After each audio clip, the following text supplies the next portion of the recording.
15 থেকে 20 হাজার টাকার মধ্যে যদি আপনার বাজেট হয়ে থাকে আর এই সময়ে যদি আপনি ভাবছেন একটি বাজেটের মধ্যে নতুন স্মার্টফোন কিনবেন, তাহলে আজকের এই ভিডিওটা আপনার জন্য। এবার ব্যাপারটা হচ্ছে, ব্র্যান্ড কিন্তু সবার একই রকম পছন্দ হয় না। কেউ ভিভো পছন্দ করেন, কেউ স্যামসাং, মোটরোলা, আবার কেউ রিয়েলমি। তো সবার পছন্দ আর বাজেটের কথা মাথায় রেখে আজকের এই ভিডিওটা তৈরি করা হয়েছে। আজ আমি আপনাদের মোট 5টি স্মার্টফোন সম্পর্কে কথা বলবো। এই 5টি ফোনে প্রায় সব জনপ্রিয় ব্র্যান্ডের অপশন থাকবে, কিন্তু ভাই যে ফোনগুলো কথা আজ বলবো এই বাজেটে এর থেকে ভালো অপশন পাওয়া সত্যি খুবই কঠিন। আমি অনেক ভিডিও দেখেছি, অনেক রিসার্চ করেছি, অনেক তুলনা করেছি, তারপরে এই ভিডিওটা তৈরি করেছি শুধু একটাই কারণে, যাতে আপনার সময় নষ্ট না হয় আর আপনার নিজের কষ্টের টাকাটা সঠিক জায়গায় খরচ করতে পারেন। তাই শুধু এটাই বলবো, ভিডিওটা শেষ পর্যন্ত অবশ্যই দেখবেন, তাহলে আপনার জন্য কোন ফোনটা সবচেয়ে ভালো হবে সেটা বেছে নিতে আপনার অনেক সুবিধা হবে। তো বন্ধুরা, যদি চ্যানেলে নতুন হয়ে থাকেন তাহলে আমি ইউসুফ আর আপনারা দেখছেন বক্স সার্জন। চলুন আর কথা না বাড়িয়ে আজকের ভিডিওটা শুরু করা যাক।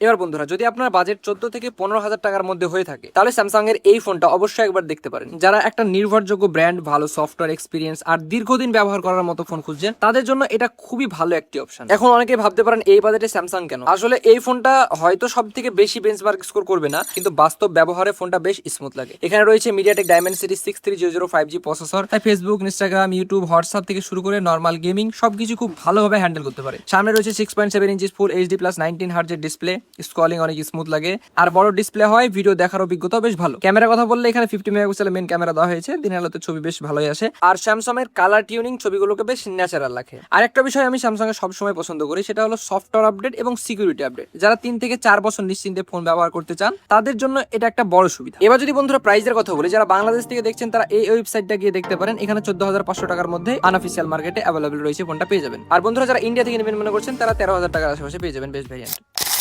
এবার যদি আপনার বাজেট 15 থেকে 16,000 টাকার মধ্যে হয় তাহলে ভিভোর দিক থেকে এই ফোনটা অবশ্যই আপনার শর্ট লিস্টে রাখা উচিত। বিশেষ করে যদি আপনার ব্যাটারি ব্যাকআপ প্রথম প্রায়োরিটি হয়, তাহলে এই ফোনটা আপনাকে হতাশ করবে না। এই ফোনটা সবচেয়ে বড় শক্তি হলো 6000 মিলিঅ্যাম্পের এর বিশাল ব্যাটারি। আপনি যদি সারাদিন ফোন ব্যবহার করেন, সোশ্যাল মিডিয়া চালান, ভিডিও দেখেন বা অনলাইনে ক্লাস করেন, তাহলে একবার চার্জে সহজেই পুরো দিন পার করে দিতে পারবে। পারফরমেন্সের জন্য এখানে মিডিয়াটেক ডায়মেনসিটি 6300 প্রসেসর দেওয়া হয়েছে। ডেইলি ইউজে ফোনটা খুবই স্মুথ, অ্যাপ ওপেনিং, মাল্টিটাস্কিং কিংবা 5G ব্যবহার সুবিধাও ভালোভাবে করা যায়। ক্যামেরা রয়েছে 50 মেগাপিক্সেলের মেইন সেন্সর, দিনের আলোতে ছবি বেশ ভালোই আসে।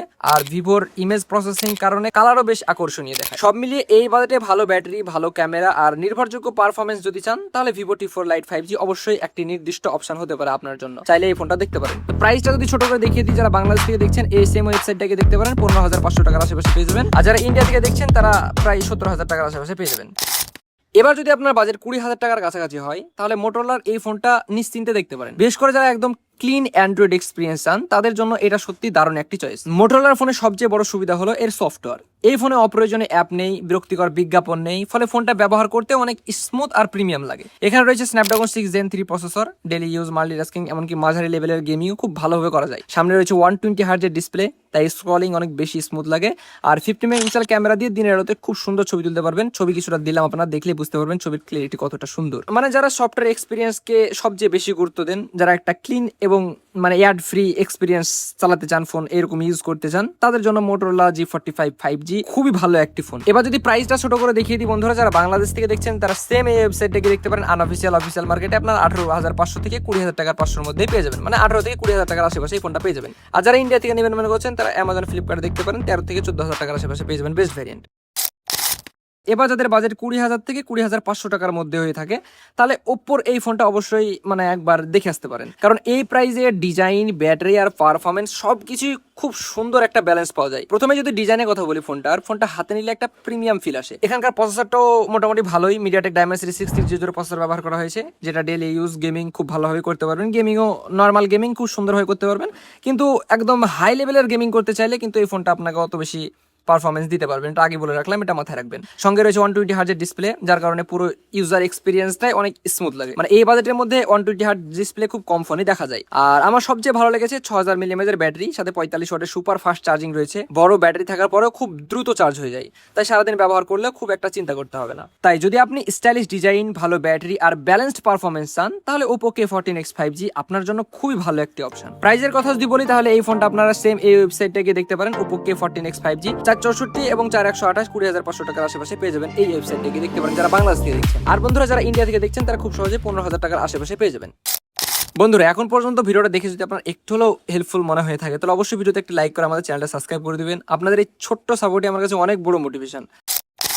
এবার যদি আপনি আপনার বাজেটটাকে একটু বাড়িয়ে 20 থেকে 21,000 টাকার মধ্যে করতে পারেন, তাহলে আপনি যদি এই বাজেটের মধ্যে সব থেকে ব্যালেন্সড অলরাউন্ডার ফোন খুঁজে থাকেন, তাহলে এই ফোনটা অবশ্যই আপনার পছন্দের থাকা উচিত। ফোনটার নাম আমি লাস্টে বলে দিচ্ছি। সত্যি বলতে এই ফোনটাকে আমি 1 নম্বরে রেখেছি, এটার একটাই কারণ, এটা হলো এর পারফরমেন্স। এখানে রয়েছে মিডিয়াটেক ডায়মেনসিটি 7200 প্রসেসর, যা এখনো এই প্রাইস রেঞ্জে অন্যতম শক্তিশালী চিপসেট। আপনি যদি বিজিএমআই খেলেন বা call of duty, free fire max, একদম আলট্রা সেটিংসে হাই স্মুথলি খেলতে পারবেন কোনো রকম ল্যাগ বা হিটিং ইস্যু ছাড়াই। আবার খুব বেশি হিটও হবে না অনেকক্ষণ ধরে খেললেও। সামনে রয়েছে 120 হার্জের অ্যামোলেড ডিসপ্লে কালার, ব্রাইটনেস আর স্মুথনেস সবকিছু সত্যি অসাধারণ। ক্যামেরা রয়েছে 50 মেগাপিক্সেল সোনি IMX8H2 সেন্সর, তাই শুধু ছবি নয়, ভিডিও রেকর্ডিং এর সময়ও ভালো স্টেবিলিটি পাওয়া যায়। সব মিলিয়ে পারফরমেন্স, ক্যামেরা, ডিসপ্লে, সফটওয়্যার প্রায় সব দিক থেকে এই ফোনটা একটা কমপ্লিট অলরাউন্ডার প্যাকেজ। তাই আমার কাছে যদি 20 থেকে 21,000 টাকার মধ্যে একটি ফোন সাজেস্ট করতে বলে, তাহলে আমি কোনো দ্বিধা ছাড়াই IQ Z9 5G এর নামটাই বলবো। আর বন্ধুরা, এতক্ষণ পর্যন্ত যে ফোনটা কথা বলছিলাম সেটাই হচ্ছে IQ Z9। আপনারা চাইলে এই ফোনটা নিতে পারেন, এই বাজেটের মধ্যে বেস্ট অলরাউন্ডার স্মার্টফোন। তো প্রাইসটা যদি ছোট করে আপনাদেরকে দেখিয়ে দিই, যারা বাংলাদেশ থেকে দেখছেন তারা এই ওয়েবসাইটটাকে দেখতে পারেন। এই ওয়েবসাইটটা ভালো করে দেখে রাখেন।